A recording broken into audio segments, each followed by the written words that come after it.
Word Archived Series. War on the Ascension, Part 5, The Mystery of the Archangel. 1 of 2. Angels are divine creatures dispatched to accomplish the will of Yahweh both on earth and in the heavens. The word angel in Hebrew is malach, meanwhile in Greek it's agulos. The word means to dispatch as a deputy, a messenger or a servant. More specifically, it refers to that of God's divine subjects. Angels play a number of roles in the Bible. This includes acting as prophets, priests, even as teachers. Each of these angels have their own responsibilities over the earth, heaven and everything in between them, including hell itself. Angels can appear in the form of spirits, as well as physically as we are. This means that we can see and interact with them without any difficulties. And Jacob went on his way, and the angels of God met him, Genesis 32:1. Physical manifestations of angels were also made manifest in almost all the books of the Bible. A perfect example includes that of Gabriel. The book of Luke 1:26-22 has the story. The Bible says a lot about angels. Unfortunately, what is spoken of them is less than what isn't. Take for instance, angelic names, only a handful are mentioned, yet humanity has encountered a lot of them. And also, unlike some of the angels seen in the Bible, one particular angel seemed to have no sign of a physical presence, or his physical presence seemed to be concealed. This angel is viewed as being on top of the angelic hierarchy. And yet, when he is mentioned, they describe him using past records, as if the writers of the Bible were trying to say, it doesn't matter if you saw him or not, the point is that it happened. The name of this individual is Michael, the Archangel Michael. I know what you are thinking. The Archangel is built for war, not for social calls, and encountering him means judgment, war and destruction. Therefore, no one wants to meet the Archangel, because inviting him is welcoming judgment, war and destruction. Furthermore, not only is this individual important, he is also to be feared, for his presence is equivalent to that of the president, and his word is as that of Yahweh's. Well, we definitely agree with you, but don't you think it's a bit strange that though he is mentioned in important issues, his physical audience seem to only recall him in past records, private physical encounters, stories, dreams, visions and whispers. Whenever he appears, it's usually in words of others, visions and dreams. And also, when he does show himself to people, it's only 1 or 2 witnesses that will confirm. Why privatize the presence of an important person if his presence means a lot? It's not like he can be killed, the guy is invincible. It's like saying, the Archangel was just right here a few minutes ago but he left, as if he was intentionally trying to hide himself by limiting his presence to a minimal audience. Seriously, take a moment and think about it. When Daniel is caught in a tough situation, he goes before the presence of the Lord to seek for answers. And during that time, the angel who was assigned to deliver the message to Daniel was held captive. Later, the Archangel Michael came to his rescue, then he left as if nothing had happened.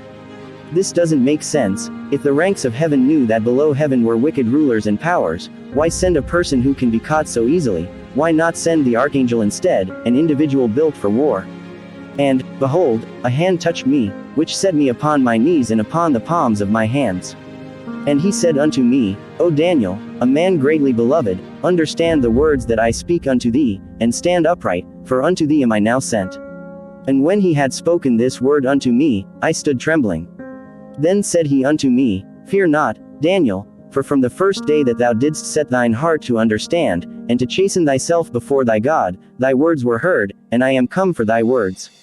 But the prince of the kingdom of Persia withstood me 21 days, but, lo, Michael, one of the chief princes, came to help me, and I remained there with the kings of Persia, Daniel 10:10-13. It's remarkable that even after rescuing the angel, Michael never went to Daniel to tell him about the situation that had transpired. And did you notice that when the Archangel was fighting against Satan over the body of Moses, the scene took place in a vision or a certain privatized location? Likewise also these filthy dreamers defile the flesh, despise dominion, and speak evil of dignities.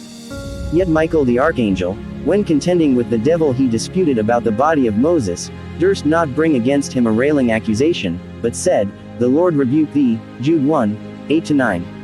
So if the Archangel seems to only appear in quoted words, in dreams, stories and in private locations, does this mean that the Archangel isn't physical or doesn't have a physical body? The answer to this question is yes. In fact, he is more than that. The Archangel was both physical and supernatural. Please take note of this, the supernatural doesn't refer to invisible things, it simply means beyond, like but more than the physical, and superior to the observable. The archangel was a supernatural being. This implies that he could appear as a physical person, yet he was beyond the physicality. He was more than what we can see and interact with, far superior to us humans. The archangel wasn't just a messenger sent by divinity, he was called a prince, a chief prince. Princes are individuals who follow next in line to rule a certain territory. The people of Israel believed in a prince who watched over them and governed their land. You can't have a country governed by an individual who doesn't dwell with his people, know how they live and not involved in what they do. The Bible is full of passages that speaks of Elohim coming down on earth whenever something had happened. If it was as a result of sin, he would deliver them into the hands of their enemies. These enemies had princes, these princes were more than idols and stories. They were gods, gods with supernatural abilities. These gods with a small letter, G, were once under Yahweh's governance until they rebelled. The reason they were called princes is simple, they came from a king, and this king was Yahweh. This is why they were at times called sons of God. However, this calling was introduced by people not Yahweh. Yahweh denied calling them his sons, he had only one son, the one who was revealed in the New Testament. They are still called princes, rulers or gods of this world because they still carry the divinity part in them. These are the same princes who held the angel who spoke to Daniel about the delay. Our archangel was one of them, but unlike them, he was a good person and his land was Israel. This meant that the archangel had to have physical characteristics for the sake of his people. Israel had a prince, the Archangel Michael, a leader sent by God. This individual had power over thousands upon thousands of the armies of heaven. He was the same person who met with Gideon as they prepared for war. He also met with Abraham before destroying Sodom and Gomorrah and many others. Come to think of it, this person looks a bit like the Son of God in so many ways. I mean, the first plan of salvation wasn't meant for the entire world, just for a chosen group of people. And in the New Covenant, Jesus came to die only for a group of people, the Israelites or the Jews. When they rejected him, he extended his house to all those who accepted him. These people were the ones God protected and cared for. God called them his people, and through Abraham they were blessed abundantly. Christ came to his own but his own people rejected him. He came to rule over them, he introduced himself but their expectations were too high. They couldn't accept a son of a carpenter, a man whom they saw grow up, and ate what they did.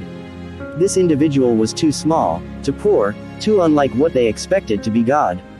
Why is the archangel often seen in dreams and visions? Why was he only making himself available to a specific number of people, and why did it seem like he was trying to hide himself?